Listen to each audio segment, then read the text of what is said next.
Okay, so vanaand gaan ons bietjie gesels oor die maak van 'n beeld, 'n skildery, 'n prentjie, 'n kartoon, 'n fliek, enige tipe so iets waarin die beeld van Jesus uitgebeeld word, waarin ons as mens Jesus uitbeeld op 'n sekere manier. Hoe hy lyk, wat hy doen, hoe hy praat. Ons gaan bietjie gesels daaroor vanaand. Nou ek wil begin. Ons het so rukkie terug gepraat oor as ons die Bybel lees of 'n maklike manier om Bybelstudie te doen is om letterlik om die woorde te gaan naslaan. Wat beteken die woorde in 'n vers? En dit gaan vir jou 'n baie goeie idee en prentjie gee van wat daardie vers dan vir jou wil sê. So ek gaan nou nie dit doen vanaand nie, maar daar is 2 of 3 woorde wat ek in die teks opgetel het wat ek dan nou net vir julle wil uitlig. Maar ek wil vir julle die teks lees waar hierdie debat, kan ek dan maar sê, vandaan kom. Dit kom in 2 dele voor in die Bybel. Die eerste plek waar ons dit vind is in Eksodus 20. Vanaf vers 1, ek gaan vir julle lees vanaf vers 1 tot so vers 6 rond. En die tweede plek waar ons dieselfde gedeelte vind is in Deuteronomium 4, om en by vanaf vers 15 af. Waar om en by dieselfde vir ons gesê word. Nou ek wil begin deur vir julle die teks te lees uit in Eksodus 20 en ek gaan dit in Engels lees want dit is maar net ek is maar net gemakliker met die Engelse teks en wat dit vir my sê. So ek gaan lees van vers 1 af tot en met vers 6. Then God spoke all these words. I am the Lord your God, who has brought you out of the land of Egypt, out of the house of bondage. You shall have no other gods before or besides me. Dis die eerste commandment. Die tweede een is, you shall not make yourself any graven image to worship it, or any likeness of anything that is in the heavens above, or that is in the earth beneath, or that is in the water under the earth. You shall not bow down yourself to them, or serve them. For I, the Lord your God, am a jealous God, visiting the iniquity of the fathers upon the children to the 3rd and 4th generation of those who hate me, but showing mercy and steadfast love to 1,000 generations of those who love me and keep my commandments. Okay. So God kom hierso, hy het Israel uitgebring uit Egipte uit en God kom hierso en hy gee die Israeliete instruksies en hy waarsku hulle in hierdie instruksies wat hy vir hulle gee. Okay. So as ons die teks lees, dan hou in gedagte die eerste een sê you shall have no other gods before or besides me. So dit beteken dat God in die hemel, skepper van hemel en aarde, is die enigste God. Onthou, ons leer dit ook, ek dink in Numeri 6 waar hy sê, waar ons lees dat God die enigste ware God is. Daar is net een. Dis net God homself, skepper van hemel en aarde. So die Here kom en hy sê vir Israel, hy gee vir hulle die instruksie en hy waarsku hulle dan, julle sal geen ander God hê behalwe ek nie. Okay, so dis die eerste ding. En hy kom dan in die tweede ding en hy sê, you shall not make yourself any graven image or any likeness of anything that is in the heavens above, in the earth beneath, in the water under the earth. En in vers 4 wil ek vir julle 2 of 3 woorde uitlig. You shall not make.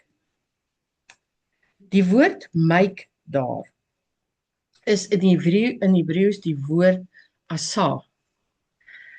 En dit beteken om iets voor te bring, of soos wat ons sal sê in Afrikaans, om dit te maak.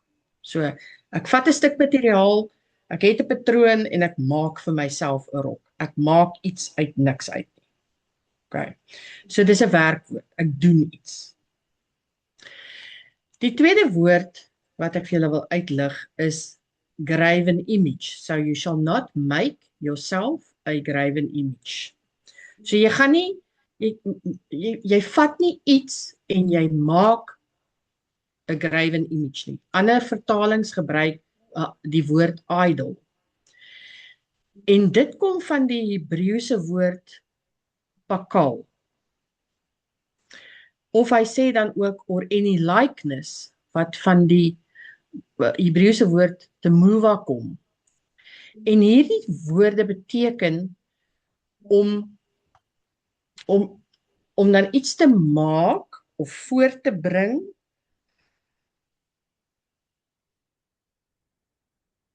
wat ons, dit word gevorm, dit word geshape, dit word gemanifesteer om dan iets daar te laat staan of te hê. En dan gaan die teks verder en hy sê dat dit is anything. Dis nie sommer net, jy mag nie van 'n vis of 'n koei of 'n whatever 'n image maak nie. Dit gaan oor enige iets. That is in the heavens above, wat dan vir ons wys na God en die heelal, in the earth, on the earth or in the earth below, in the waters under the earth. So jy kan dit sien as dat, maar in hierdie teks, as mense dan nou sê, ons mag nie 'n image van die Here maak nie, dan mag ons dan ook mos dan nie 'n image van 'n vis of 'n boom of so iets maak nie. Dan is dit mos dan, want hier staan, jy mag nie van enige iets in die heavens above, anything that is on the earth, in the waters below the earth maak nie. Dan mag jy mos dan nie 'n image van enige van dit maak nie. Dit maak mos nie sin nie. So ons moet die hele teks in sy konteks en die hele teks lees. Ons kan nie net 'n stukkie en 'n deel daarvan vat nie. En dan gaan ons aan. En ons sien die konteks dan van hierdie vers, van die opdrag wat die Here of die instruksie wat die Here hier gee, sien ons in vers 5. Hy sê, you shall not bow down yourself to them or serve them. For I, the Lord your God, am a jealous God. So wat is die purpose van hierdie instruksie? Wat is die doel van hierdie instruksie wat die Here gee om te sê, jy mag nie 'n graven image, 'n idol of 'n likeness van iets maak nie. Die doel daarvan is sodat jy nie voor dit kan buig nie. Dink 'n bietjie aan die goue kalf. Dis presies wat Israel gedoen het. Moses is bo op die berg en onder is hulle en hulle raak upset en opgewonde en alles en hulle maak hierdie goue kalf en hulle buig voor hierdie goue kalf. Hulle aanbid hierdie goue kalf.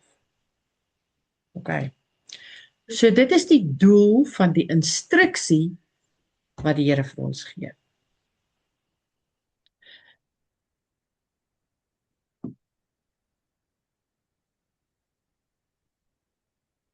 As ons enige iets aanbid buiten die Here van die heelal, dis God se instruksie, dis God se waarskuwing. Moenie goed maak wat jy aanbid in plek van die Here nie. Want daar is net een God en net een God word aanbid. So dit gaan alles oor, as jy hierdie objek of hierdie skildery, hierdie prentjie, hierdie cartoon, hierdie wat ook al dit is wat jy sien, as dit die objek word van jou aanbidding, dan oortree jy hierdie instruksie van die Here. Die feit dat jy hierdie skildery, prent, cartoon het en na kyk, is nie die oortreding van die instruksie nie. Die oortreding van die instruksie is dat jy nie voor dit sal buig nie en dit sal aanbid nie.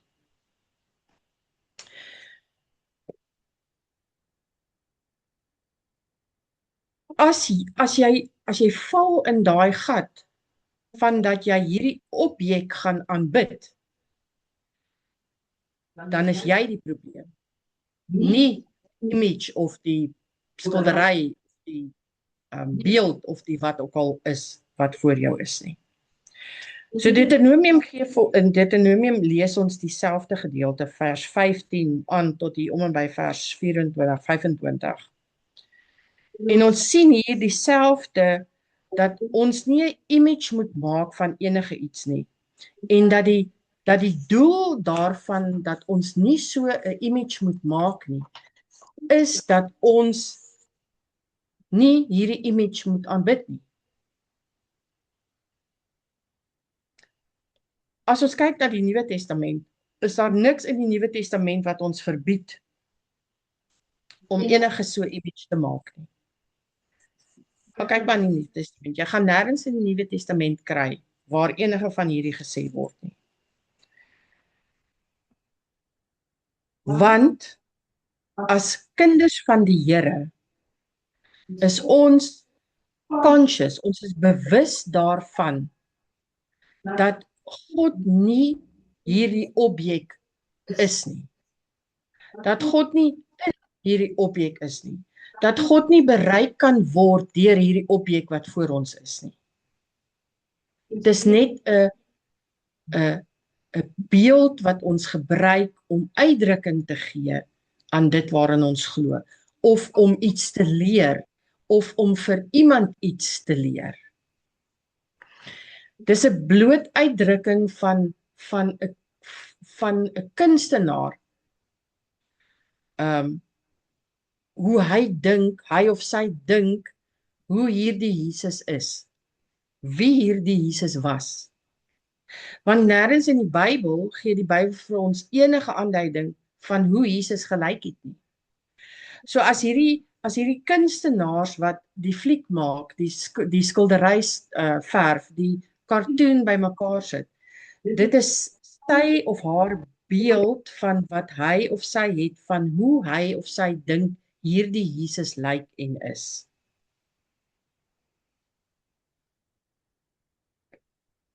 Maar dan sien ons ook God in die skepping, in die blommetjie, in die voël wat in die boom sit, in die wolke wat mooi is, in die son wat ondergaan.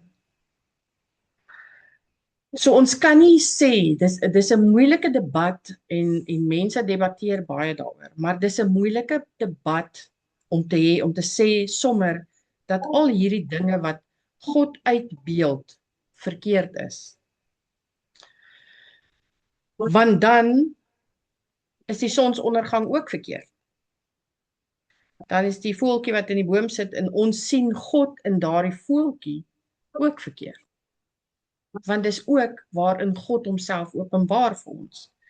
En ons moet altyd onthou dat God openbaar homself vir ons deur sy woord. So ons leer hom ken deur die woord.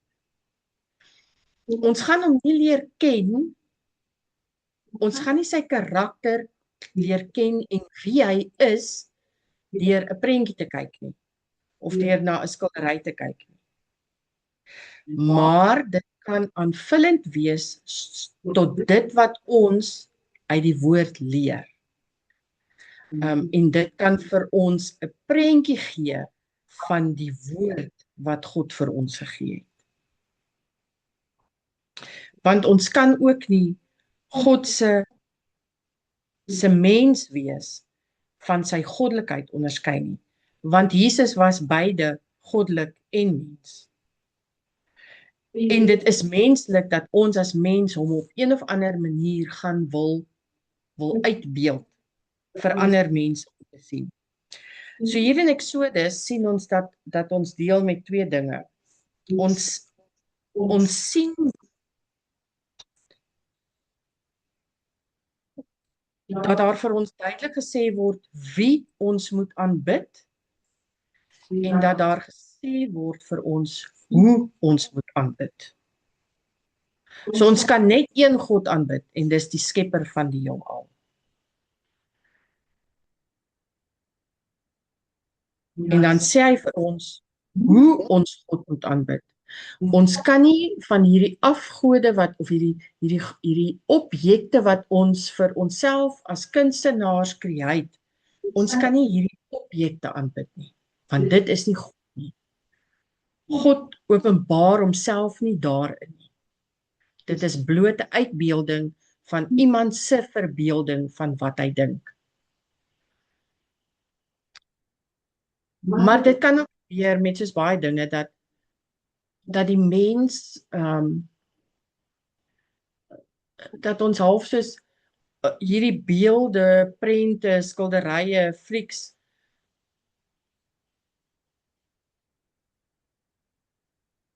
God wil aanbid op 'n manier wat die wêreld dit wat die wêreld dit dalk sal doen. En daarvoor moet ons pasopits wees. Want dit is nie wie God is nie. God is nie van hierdie wêreld. Hy kan homself, die wêreld kan God nie verteenwoordig nie. Die wêreld se beelde en flieks en skilderye skiet ver te kort om vir ons te wys wie en wat God is. Maar weer eens, dis vir ons net 'n uitbeelding en dit gee vir ons 'n prentjie.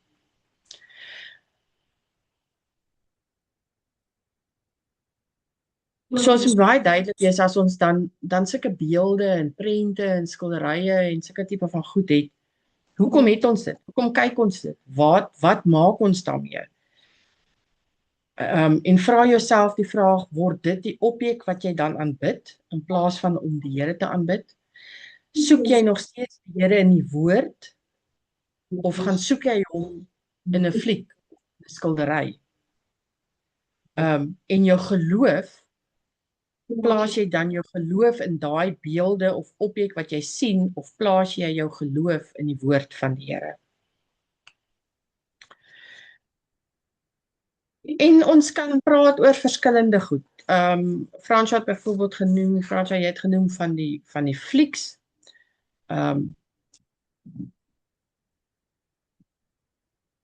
Ons kyk na goed soos skilderye, prente, cartoons. Dis alles goed waarin God uitgebeeld word op 'n sekere manier deur die verbeelding van die persoon wat dit geskep het.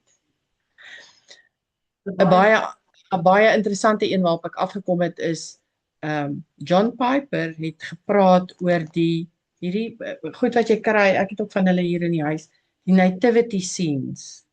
Ek het vir julle net een hier so uit die kas gehaal wat jy kan sien.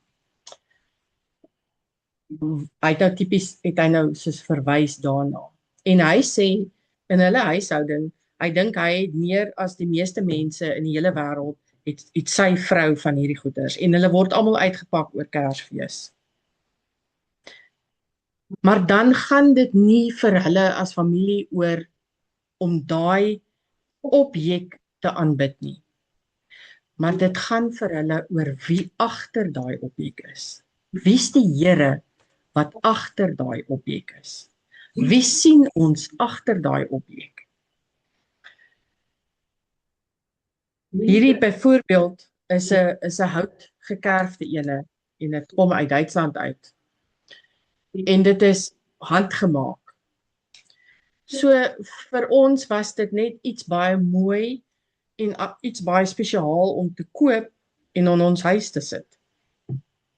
Maar dis nie wie ons aanbid nie. Ons aanbid die Here wat hemel en aarde geskaap het. Dis waar ons geloof lê, in die woord wat hy vir ons gegee het. Hoewel oor Kerstyd sal ek dit ook uithaal en hier in die huis rondsit. Om 'n fliek te kyk, Passion of the Christ of die reeks van The Chosen. Dit gee vir 'n mens 'n prentjie, maar dit word nie jou objek van aanbidding nie. As jy daai tipe van flieks kyk byvoorbeeld, het dit nie vir jou tog aan jou hart gevat en jou eintlik half laat besef van wat Jesus deurgemaak het nie. Dit gee vir jou net 'n bietjie van 'n tipe van 'n prentjie van die paadjie wat hy geloop het na die kruis toe en wat daar gebeur het. En dit maak jou net meer besef dat hy is die enigste God. Daar is niemand anders soos hy nie. As jy vir jou kinders cartoons wys oor Noag se ark, en die 12 disippels en koning Dawid, wys jy dit vir hulle om vir hulle iets daaruit te leer. Dis mos waarvoor ons dit gebruik. En dis hoekom die ding dat ons dit gebruik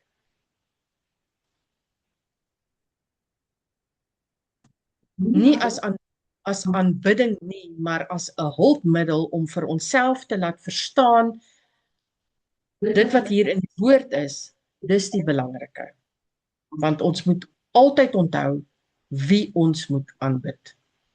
En ons aanbidding gaan aan die enigste Here. En dit is waaroor hierdie gaan. Dit is waaroor hierdie teks gaan. Dis nie sommer net van ons mag nie 'n beeld van die Here maak nie. Okay, maar dan mag ons nou ook nie die Here sien in die voeltjie hier buite nie en ons mag nie die Here sien in die sonsondergang nie. Nee, dit is nie waaroor dit gaan nie. Ek sê altyd, ons het baie lank terug het ons gepraat oor die bergpredikasie in Matteus.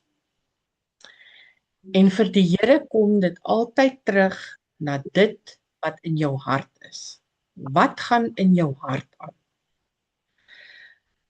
Is jy lief vir hom uit jou hart uit en aanbid jy hom uit jou hart uit? Dan kan jy maar daai kyk.